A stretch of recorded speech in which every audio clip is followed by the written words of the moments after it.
my job is now, not what it used to be. First, real excited to announce the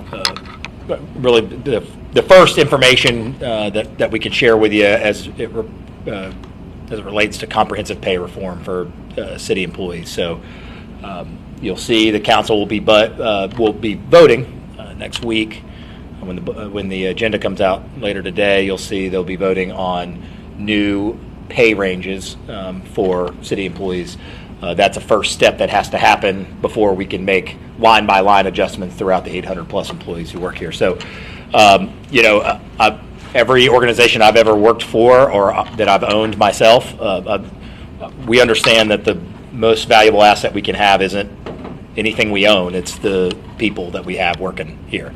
And if our expectation is to maintain this beautiful city that we have and to keep you safe and all that, then if that is the case, then the priority has to be the people who work here. So, we have employee engagement survey results. We had them when I inherited some. And like many organizations, the City of Pensacola, one of the biggest opportunities for improvement, as outlined by all of our employees, for the most part, in every department, was pay. Now, that's not a foreign concept. Any organization, generally, maybe in the top three, you're going to see that of course people want to be paid competitively in their position. So, but what we do is we don't dismiss that as, well, that's what everybody says. Let's dig deeper and find out. And so that's what we did through our finance department, HR, countless hours spent working with Evergreen with a salary study that took place throughout 2023, getting feedback job title by job title of what the description is, and comparing that to several different communities around the Southeast. And the results were we're at the 21st percentile in pay. So that, if you were to compare, under that logic of 100 municipalities, 79 pay better than we do. So that certainly merited some of the concern and some of the multi-year opportunity for improvement of how that we make this a better place to work. And at the end of the day, if you look at the City of Pensacola, our wage index as a community is lower than it needs to be. And so how can I ask people in the private market to reassess their wage index and that we don't set an example for that? This will be the largest single pay reform in the history of the city. It'll be a 3-year phased-in approach that'll be north of $5 million. It'll be about $2.5 million of that out of the general fund.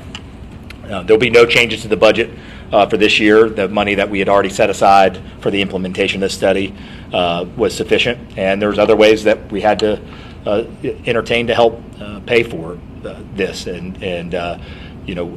We are very much focused on quality. It's not the number of people who work here. It's how do we attract the best talented workforce? How do we keep the talented people that work here? And how do we respect people, especially when you look at some of the jobs that we have and what those starting pays are? How do we expect them to be able to live in our city or live even near our city and be able to support their family? So this is really, I know it's been discussed around here over the years, and, I'd get feedback from longtime employees that, these conversations come up and nothing will come of it, and that changes starting January 1st. So again, about $5.4 million across all funds over 3 years, $2.5 million to the general fund. Of that $5.4 million, 75% of that money is going to people who make less than $60,000 a year. Within this goes line by line, and again, I mean when I emphasize so much time and has been invested by our department directors, by our HR department, our finance department to make this happen. This is not easy. We got to figure out a way to pay for it. It's a significant financial lift. So we wanted to adjust for that. We want to make adjustments for respecting the employees that have worked at the city for a long time and worked in their positions for a long time. So these are not subjective line-by-line decisions of this person makes this and this makes that. It is formulaic, and we took that expert advice from Evergreen, and we tweaked a few parts of the formula just to be able to get this thing across the finish line. We also eliminated 30 vacant positions to help pay for it, which is about $1.5 million of that. And so That's what I mean when I say that we're going to focus on quality, and that that if we've got people who want to work here, that the best folks want to work here, and these awesome folks we have want to continue to work here and not be looking for other work, then I would way rather focus on having keeping, attracting, retaining quality talent than having a higher number of jobs to have a higher number of jobs. So that'll help us offset that. And I think another important number that I asked for from finance was of the 800 plus employees that we have currently, about 240 of those, if they are single, if they were considered single adult, would be at 80% AMI or lower, which as we all know is starting to become, ultimately with Senate Bill 102, will become the state standard of what defines affordable housing. So 242 of the 800 that work for us with their current salary would be under that, and so we're cutting that by 54%. So we're cutting that number in half of the amount of folks that work for us that would be at that income level. So if you were to factor, it's about a 6.8% raise across all 800 employees, but understand that there will not be pay adjustment for all 800 employees. It'll be for the folks that, after those job descriptions have been set and those salary ranges have been set, have been assessed professionally, that those are positions that need to be more competitive in pay. So it really, the raises really affect about half the workforce, not all 800. So very excited to get that out and rolling. Again, that's what you'll see from a governmental standpoint, procedural standpoint, is the approval of salary ranges. And as we've told staff, and sending out some information I did last week to our staff, and then again this morning, outlining some of the things I'm telling you.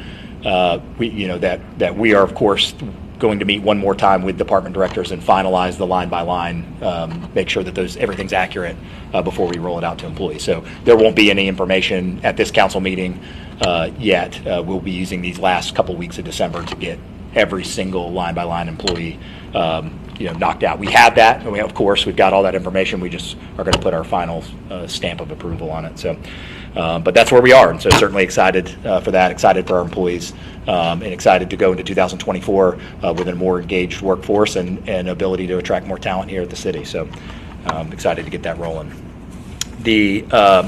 Also, you'll see today that we do have a public safety, public right-of-way ordinance running. And as I've explained, that this is, at the end of the day, interacting with cars both in the intersection and at the median is not safe for anybody, including people in the vehicles, including people who are not the ones interacting. That stopping at a green light, all of those things are issues in public safety. We're focused on red light cameras. We're focused on this. We're focused on having folks out there with outreach in our community. We're focused on more CRA officers. So this is just yet another positive step, I believe, for us in our public safety that I think is a very good one for us. And so that you'll see that on there. Happy to take any questions you have. The last thing, I was able to run in the driving rain. I guess I have to brag on myself because I don't get to run as much anymore. Anytime I do, I guess I have to talk about it. But we had a great 5K on the runway out at the airport, and the team did a great job. All hands on deck out there. All the leadership were out there in their ponchos trying to get that thing off and rolling. It was a great event. They ended up having 425 people running out there in the driving rain on Saturday, myself included. I was slower than last year, so I'm a little disappointed in myself. But they did an awesome job. But it reminded me to talk about, there's been a lot of conversation about parking, and I think there's an interesting metric kind of to share with you guys is under our current airport master plan, that 3,400 spaces is what we have now, thereabouts, not counting the 400 we're working on. 3,400 spaces. The master plan called for 3,400 spaces in 2032. And when we're done with the 400 spaces by the summer, the surface lot that we're working on, that would put us, of course, at about 3,800, which is what it calls for in 2035. So just that doesn't take away someone's frustration of not finding a parking space, but I think it does bring some perspective to understand that by this summer we will be 11 years ahead of what was expected we would need for parking. And so it's just yet another data point that all of us, and you guys have asked me about many times, from terminal to baggage claim to everything else, why this is the number one legislative priority for me above everything else we're working on, because we can make a case to have been at this several years ago, but this rapid 15, 16, 17% year-over-year growth has us where we are now, and so that is why we're being very urgent about it. So it at least gives a little context, and I know that doesn't alleviate frustration, but I thought that was an important number to share. A couple last administrative announcements here. Christmas parade, we'll have road closures for this Saturday starting at 3:30 downtown, and the parade will take place at 5:30. Love to see everybody down there. A quick update on the welcome sign.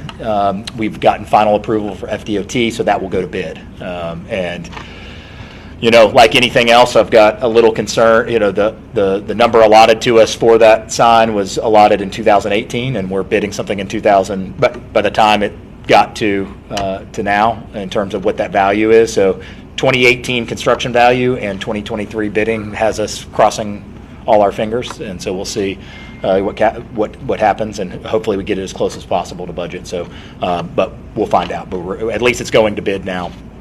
And we'll figure out one way or the other to value engineer and get it done if it is a little over. But again, fingers crossed that we can make that happen. And we'll get the bids in January, and then we would go to council probably in February for the award. And lastly, monitored drop off for recycling. Obviously, we closed because of we made the call the day on Friday to close on Saturday because of the rain. But we are back open again, 7 a.m. to 3 p.m. And at 2759 North Palafox, there between Terhar and Leonard Street. So I'm just making sure that is everything. On that note, if we are setting up email and text service for sanitation, in an effort again to be more customer facing. I appreciate everybody in sanitation getting that work done. You can sign up for text message notifications on garbage collection, drop-off recycling, all that. You can go to the cityofpensacola.com and go to the sanitation services and fleet management link, and you can sign up right there. So if you're worried about the dates changing on a holiday or those kinds of things, if you sign up for those, you'll be able to get a text right to your phone that kind of gives you a reminder and a heads up. So that is everything I've got, and happy to take y'all's questions. Yeah. We understand that the city is in negotiations still with union leaders for the firefighters. Yes. And we know that they're being paid $12.99 an hour for starting wage. Do you think this is adequate? And what are y'all doing to change it? Well, obviously, I can't speak to. As a matter of fact, I know negotiations are happening yesterday and today as we speak. So certainly can't speak specifically to because I'm not knowledgeable enough at this moment where they sit, as of today. But I know that they're progressing and that they're positive. And look, I believe in the value of public safety and what it means for someone to put their life on the line and run into a burning house. I mean, and so What I said about pay reform is not immune to any one union. We have to handle those differently, as you can imagine, police and fire. Those are negotiations, and there's some more structure to that, which honestly makes the whole rollout a little more complex of no one's fault just because you've got union and non-union. But nonetheless, of course, that's something that we're looking at, and certainly something they're requesting is increased pay. And, and I have a lot of confidence in our team, and certainly I know the folks on the fire union have been certainly negotiating in good faith with our team, and I hope that we'll have some resolution on that pretty quickly. So. Mayor, on this plan, federal plan, do you need council's vote for this, or will you seek a council vote? I need council's vote for what's going to be on next week, which is the adjustment of the salary ranges. So this will actually be a good anecdote of kind of what we're doing. Let's say we have a position that the stated range right now that's approved by council is $40,000 to $60,000. What we're coming with next week is, okay, that range is now $45,000 to $65,000, let's say. Well, within that, and that's why we've been over communicative really with our staff to make sure they understand, is that once that range is moved, our goal is to take people who are not in that range at all. So this 3-year phased-in approach, year 1 and year 2 are focused on that range moves to what it should be, right, based on the Evergreens study. And then we say, well, all right, you're at 40, your range just moved to 45. Our goal in year 1 and or 2, depending on the gap, is to get you back to the minimum of the updated range. So to your question, I don't believe we need any council approval on individual changes, because we have the budget allotted already from the previous budget for the overall, pay increases.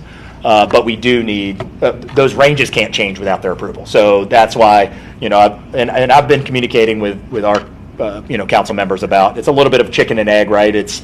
We're not rolling out the whole plan, but we're rolling out these ranges because that has to be done before we can do the second part. So the pay ranges, what you have on the agenda for Correct. next week, and then the first meeting in January will be the meeting where you.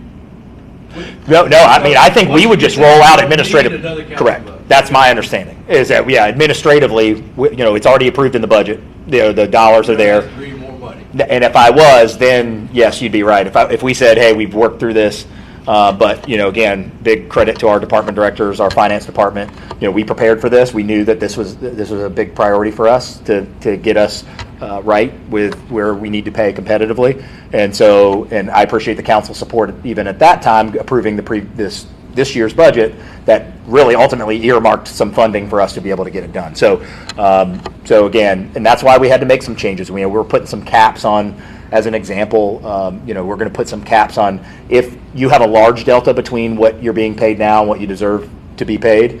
You may not. I'll get it all in the first year, as an example. So that's how we had to kind of work it to make sure that we could fit it in the budget. But we are not coming to council for an additional funding request. Where all we're doing is asking for the pay ranges. So again, that's a big credit to HR, finance, our department directors of saying this is what we've got, and we've got to try to figure out how to make it work, and including eliminating vacant positions and things like that. So is this pay adjustment, is it only for non-unionized employees at this point, and the unionized employees will have to be negotiated separately? No, well, yes and no. I mean, obviously, we have an understanding that there's going to be, there wouldn't be a $0 line item for some of the union departments, because we obviously are anticipating some change. Now, it's also a union negotiation, so that can be tweaked, and that's kind of my point today. Is we aren't necessarily going to salary ranges are going to be more focused on non-union of the conversation agenda, but we are anticipating what we believe to be cost increases at this point, and then we'll know exactly what those are when they get finalized. So there is a little bit of gray area to your question, of obviously until you have for example, the police department, that negotiation starts this fiscal year, right? Not whereas fire's underway right now. So there is a little bit of apples and oranges, but not in terms of a support or funding standpoint, obviously. Where we have an evergreen study that looked at pay for those departments, and we have not been hesitant to share that with. It's not, of course, to say here's what our study came back at for police, for fire, for non-union, for everybody. So, just looking ahead to like years 2 and 3 of this plan, is this y'all are able to work it into the budget this fiscal year? I guess, how are y'all approaching it for next year? I know it's a little bit early to talk about budgets, but are you thinking they're going to have to be cut somewhere, or how are you? No, not necessarily. I think the harder part was this year in terms of really kind of having to figure out how to do it and get it off the ground midstream.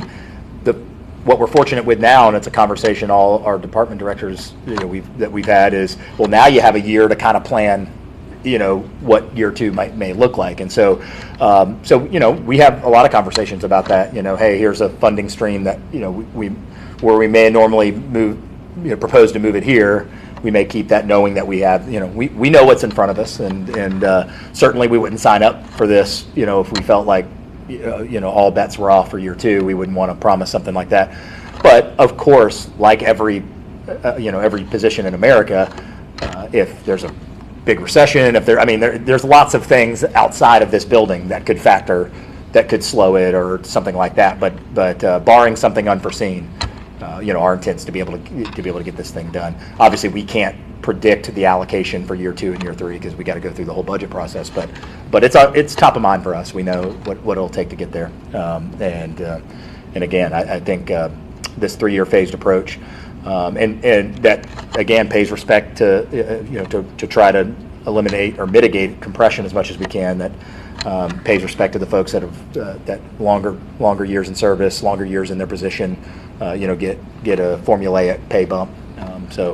Again, we aren't going line by line through these positions subjectively. We're just saying this is what our experts have told us this job should pay based on.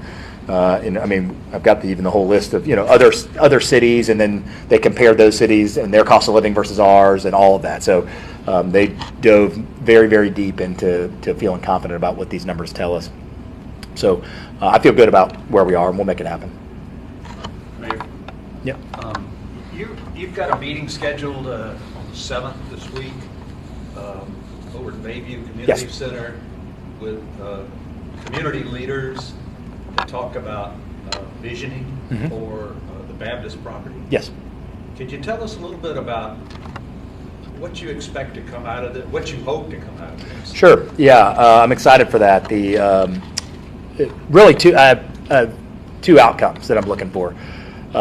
We have James Lima from JLP Development, who Baptist hired a couple of years ago to come through and talk with the community, engage with the community, give some ideas on placemaking and all of that, and what could be done on campus. So, you guys in the media, I'm sure over that time covered that in some way, may be familiar with it. But I came to the realization when I started brainstorming about how we do want to show examples of what our vision it could be for Baptist, that it's important for us to understand where we are. So that's really objective one. So he'll speak and talk about, here's the lay of the land from, this is who we talked to, this is what they said, and doesn't mean we have to agree with that or disagree with that but it's to start that conversation about, let's not just throw away, multiple years of research that has gone into this project so far, and then we can take from that what we want, and hear from the community about what they want.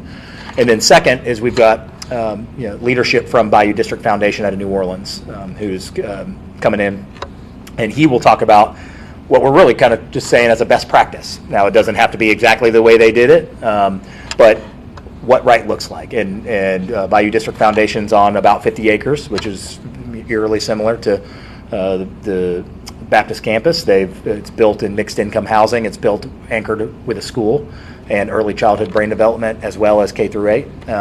When I like those ideas, they've done an amazing job there, and really one of the poorest parts of New Orleans, and have really turned that around over 15 years. So I was able to go tour that, and they've been gracious enough to come in and kind of show that. So it's not that people are asking, well, are you going to make decisions on what's going to happen there? We got a lot of work to do. We're still negotiating a donation request. We've got to cross our fingers and hope our legislative delegation can help us get some funding to get that thing demoed.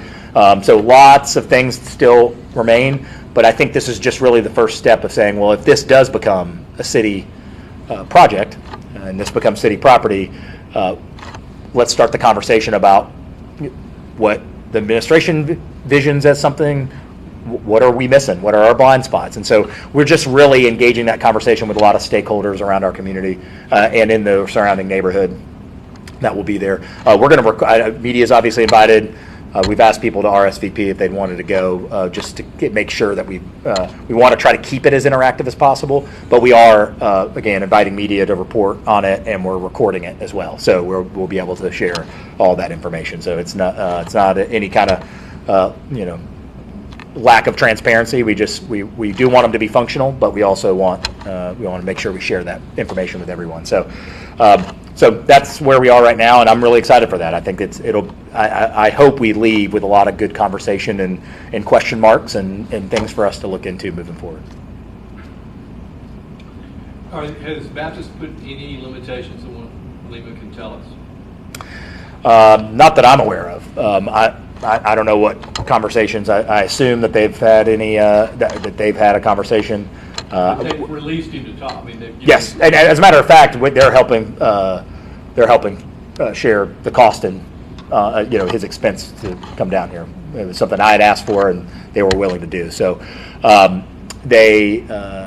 so anyway, I had a conversation like we would in these kinds of things, that just really basically saying what I just said to John, to James, to say, what's your desired, outcome of it? Who am I talking to? And so we kind of briefed him, and I said really exactly what I just said to John. And just, hey, what I'm looking for is, we're not looking for all the answers. We're just, tell me what you found out and tell us where you stand, and let us not just forget a project. I believe that the date on his presentation previously was January 2022. So, let's not let something from not even 2 years ago just go to waste. Let's make sure that we take all that valuable information and feedback from the community that we've already had and continue to move that forward. Where's the negotiation stand with the donation agreement? Yeah, so it's back. Actually, sent an email just to memorialize this morning with Baptist leadership. It is back in there. We have proposed something back to them that for them to review.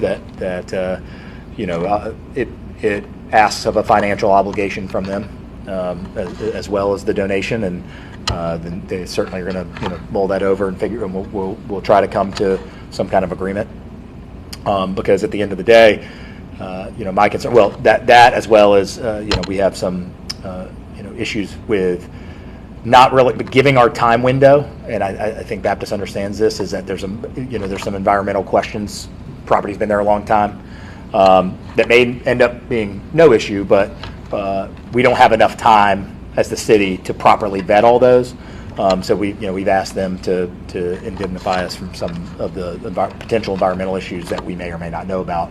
Certainly, from a taxpayer standpoint, I don't want to take possession of a piece of property that has significant environmental issues we didn't know about, that now become the taxpayer's charge. So we're trying to navigate this best we can into a time window and we are in agreement and alignment on our goal to our delegation is to show them that we've come to some general terms. It is not going necessarily, in my mind, a requirement that we get the donation request signed by January.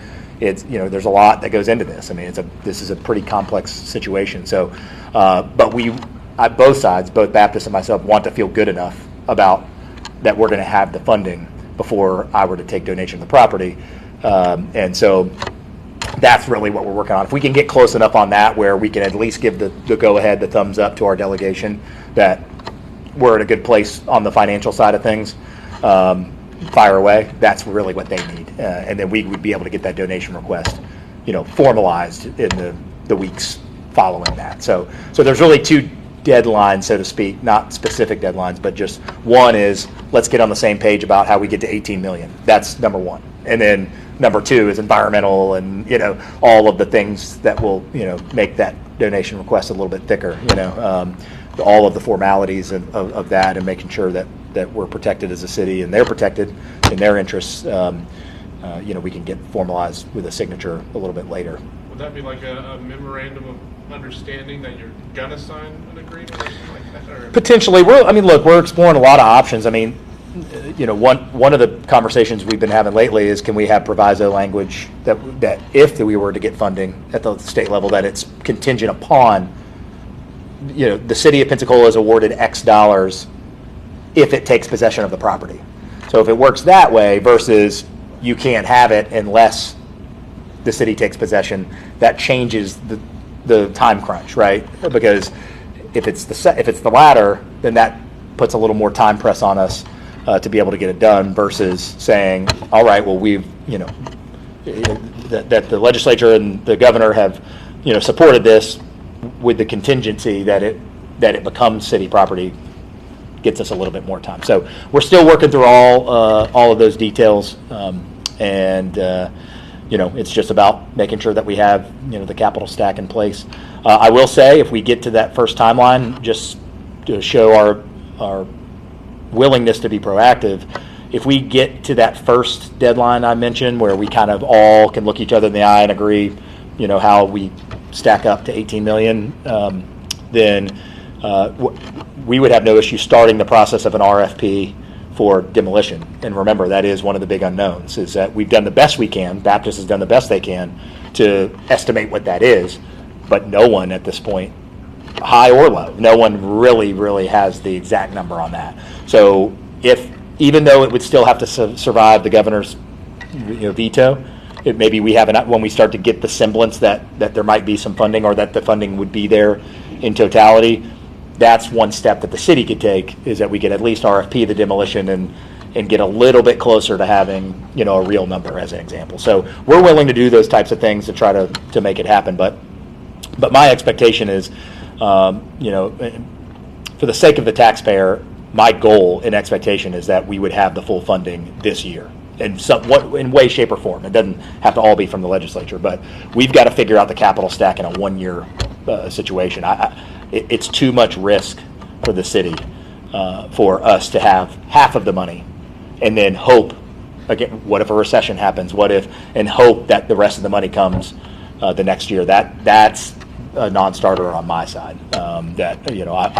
It could be contingency into year two or something if it protects the taxpayer. But so I'm open and willing to be as creative as possible to get us to $18 million.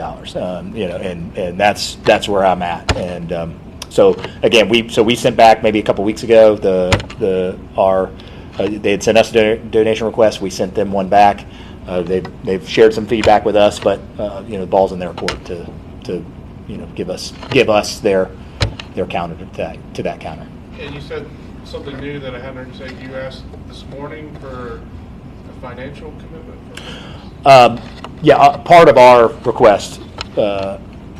request back to Baptist is that they have a financial commitment to the $18 million. Yeah. So those details are ever changing about what that number is and what form that is. So, but at this point, I would say that that's between attorneys and everything else. But yes, we've asked for some version of a financial obligation from Baptist, and I think that'll be vital in helping get this project done.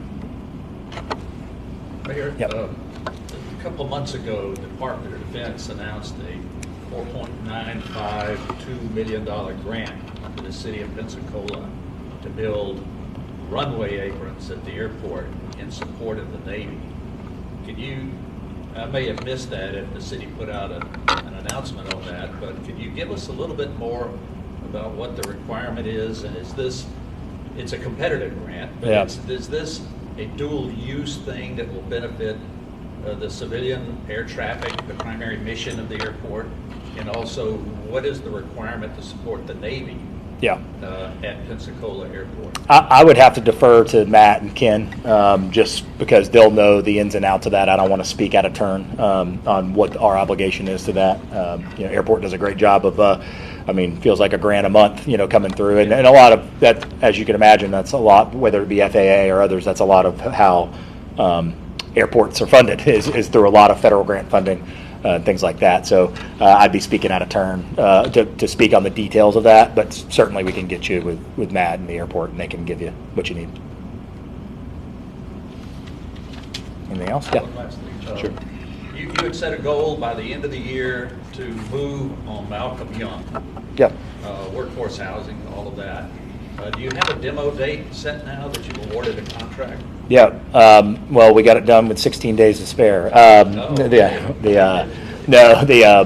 I don't know that the demo will be complete, but CRA on Monday will be approved. We're asking CRA board to approve about the $50,000 demolition for Malcolm Young. So what you'll also see is our CRA will be presenting as a discussion item to the CRA board about what could happen there. And so, for example, we know we could fit 14 units there as an example, and perhaps more depending on what we do. And so we want to get some feedback from the CRA board about, what they envision. So, the good news is we certainly can have an impact on workforce housing, even if at the minimum number, if we just did, single story or 2-story type units, without the density, without any changes, without any variances, any of that, we could certainly fit 14 units on there at a minimum. So that's good news. And you don't want to overdo it. We're not trying to, make it, not feasible. But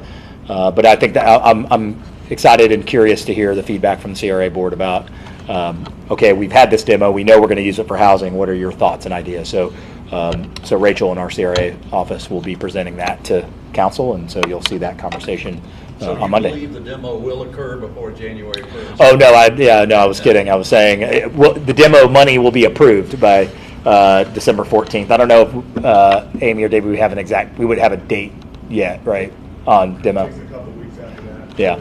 So, yeah, then I was looking at it glass half full, John, 14 days before I got approved. Then glass half empty it'll probably happen. It'll actually take place sometime in January.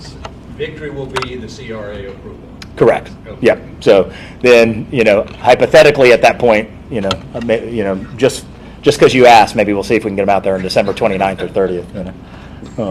Make sure I do what I say I'm going to do. You had said earlier that 14 units would be based upon what a developer, the AMI that's going to be, is still uncertain what the AMI would be for 14 units. Correct. And so what we're doing, what CRA has been working on, and will also happen this month is, Motor Lodge was the first litmus test of really an unprecedented bid process, RFP process for us, which is, we've got this property, we have these needs within housing, send that out and tell us how you're going to meet these needs, these preferences, right? So that's new for us. And so Victoria and her team have been working diligently on that.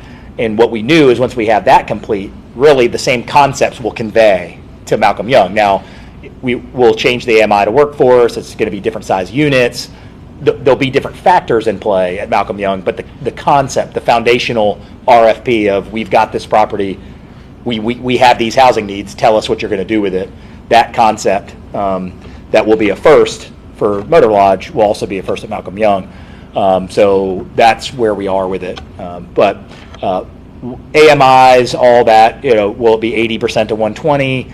I've asked, selfishly for the city, I've asked if first responders, city firefighters, city police officers could have some preference. I don't know if that's, that's something, those types of things we haven't worked out and what we'll do with Malcolm Young, but I do know that it's going to be focused on that, somewhere in that 80 to 120 area of workforce, and could be mixed income as well. I mean, that's, we could put it out for RFP and have someone come back and say, we want 4 of them to be market and we want 10 of them to be 80% AMI, so we're open-minded, we're just going to do what's best for solving housing issues in our city. So, there's a lot of different ways you could dissect that could be evaluated. Would teachers be included in your mind in sort of this, first responders, teachers?